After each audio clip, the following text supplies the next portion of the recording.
Hello, this is Builder Elephant, and today we're going to be looking at the Lego Amazing Earth book that came out in 2023. I just saw this on my library shelf and was like, I have to check this book out. And you know, as a reviewer, I gotta be completely honest, I did not read this book because Builder Cheetah read it to me, and so we kind of read through it. He read it to me every night, and we just finally finished it. So now I thought I'd do a little review of what we read. And you know, as always, got the table of contents to go to the different sections. And our first section is Our Earth. And here it's just about, you know, the planets. You kind of get this globe here of the planet Earth with the moon. And then here you just get a little bit more about our galaxy itself, just our solar system. There's like, throughout the book, there's little tidbits of like, all right, here's like one little section about how to build it. So this is how you can build a sphere. We've actually seen this build in a lot of books. It's kind of like a recycled section. And then they always have like a little product that relates to the page. So here you've got that Lego Ideas globe that came out. It just talks about the set number and kind of how it relates to this section. But the majority of the book is actually like just a small little facts about our planet, about our solar system. So this isn't about Lego, it's about the actual Earth that we live in. And then here we talk about the sun and the different levels of the sun. And so, you know, you got the core and the outer magma. But then, once again, you've got like a set that relates to the sunflowers. They use Lego to show you how an eclipse works, but this is a scientific facts about an eclipse. And you know, they use Lego bricks to show you how to do what a sun's flare is about. And then there's also, you know, why is the moon important? You got little satellites. Builder Cheetah, see, we're from America, so he was like very fascinated by the rugby ball because, you know, we don't really know a lot about rugby here in the States, but he was very fascinated with the rugby ball.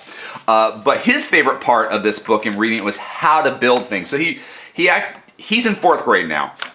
So this is very basic earth science for him. I would say his book's geared towards the 1st and 2nd graders because very basic earth facts about the water cycle, the system, but he loved how to build a cloud. Like, he loved those parts of this book. Then we go look inside. So here we're going like deeper into the earth, and he also like loved to see some of these builds, like the skeleton or fossil inside the dirt.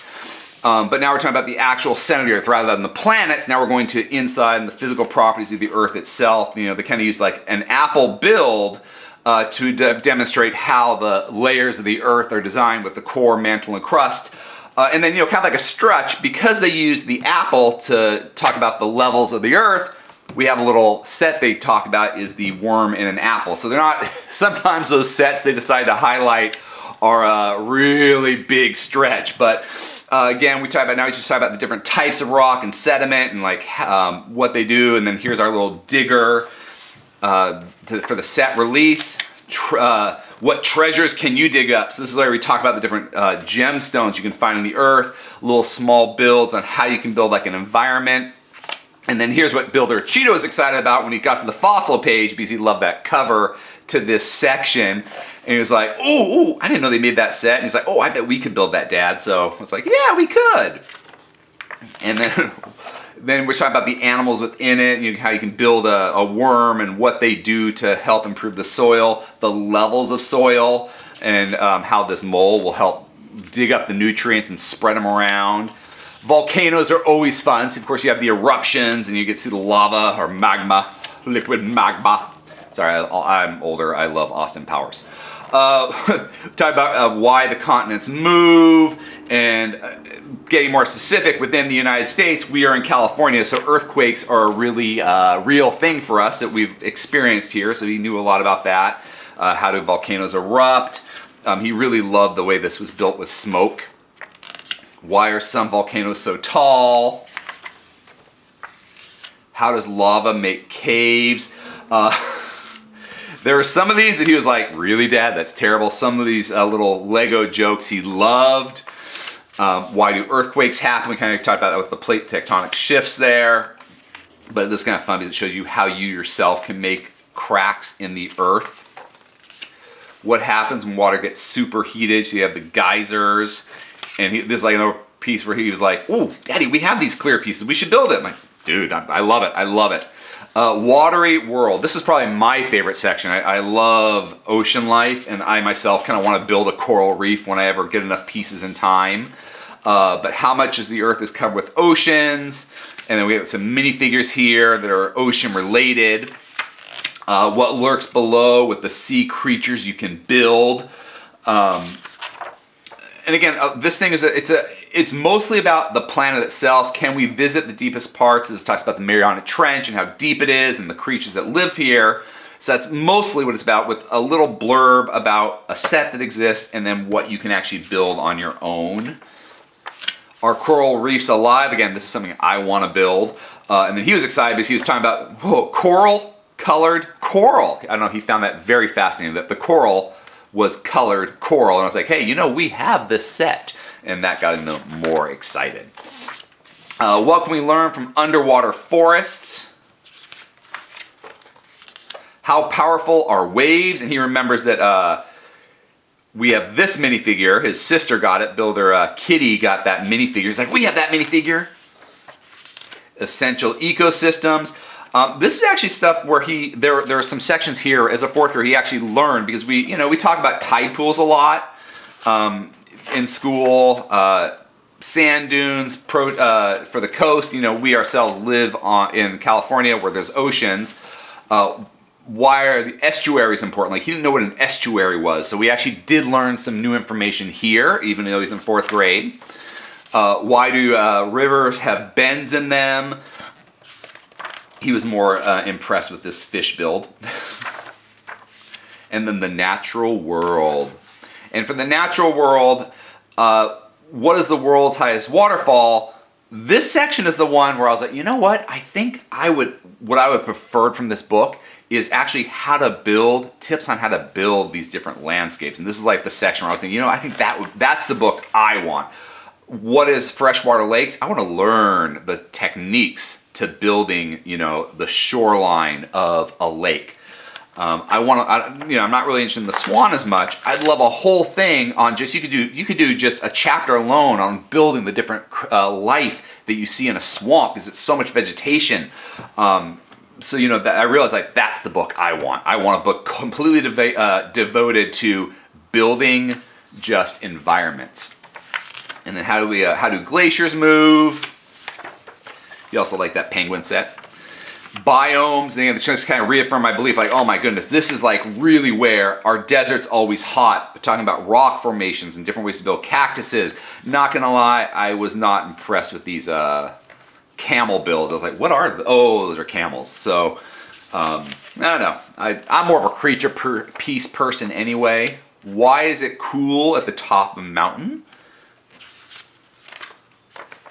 Why do rainforests get so much rain?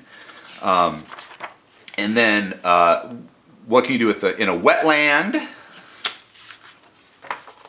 Why do leaves change color? And this is like somewhere where this kind of inspired Builder Cheetah. He's like, oh, we could do that. We could change the leaves to all our trees that we've already built, because a lot of our sets have like green trees in them. He's like, we can make them like fall colors when it turns fall.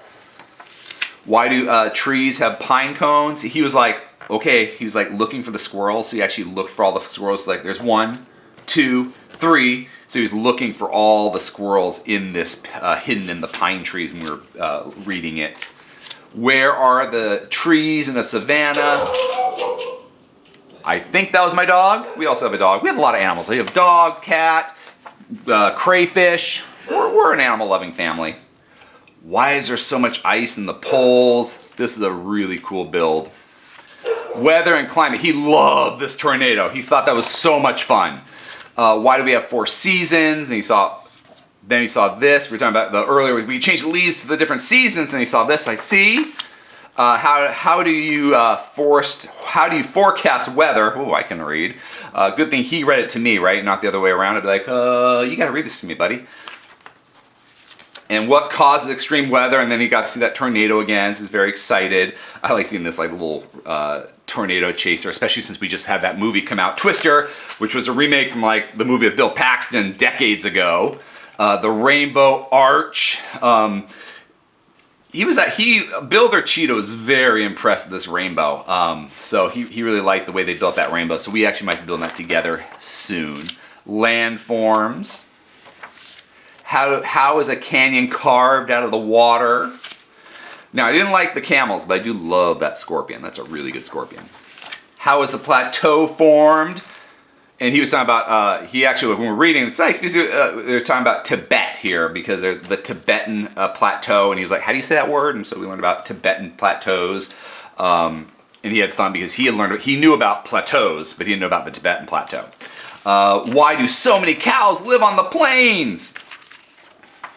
Can islands really be made out of volcanoes? He found this very fascinating. Are caves always dark? And he is on a mission to find this minifigure now with the bat wings. But I believe it was like a Lego. I think you had to build it at the Lego store. I don't think it actually came in a set. So I don't know how we're going to get our hands on that one. Life on Earth. So here we just kind of talk about the life that existed. First we have dinosaurs. A little comet killed them. Uh-oh. Where do humans live? So we have like humans came on the Earth. Then we talk about how we kind of domesticated and started farming, so we were able to spread. How do you build a skyscraper? So we're into modern day cities. And then of course you can't do Lego. We have there, what will the cities of the future be like? You can't do Lego without thinking about the future and spaceships. And then this book does the basics of building, sorting, being creative at the back of the book. And then kind of like terminology for the different types of plates. You got jumper plates, you got bricks, you got tiles, and interesting elements, hinges. It just kind of tells you the lingo for when you want to build something. And then these are the people who actually created it. So these are the different builders who made the different sets featured in this book. In our glossary of contents, index, and that was the book. And I actually had mixed feelings on the book, and so did Builder Cheetah. It was a lot of everything, and so you didn't get a lot of anything. It's like there were just Lego sets built in, there was facts about the Earth, there was some building tips. I think it needed to be more focused, and even he didn't really enjoy it as much as he had hoped. He was looking for a book about building instead of like a book about animal facts and Earth facts. So it's an okay book. If you looked at it definitely for younger readers, first, second graders, maybe even younger than that. But it's a mix. Yeah, I think it needed to decide what it wanted to be. If you enjoyed this video, please subscribe or check out some of our other videos. Until next time, let's keep building together.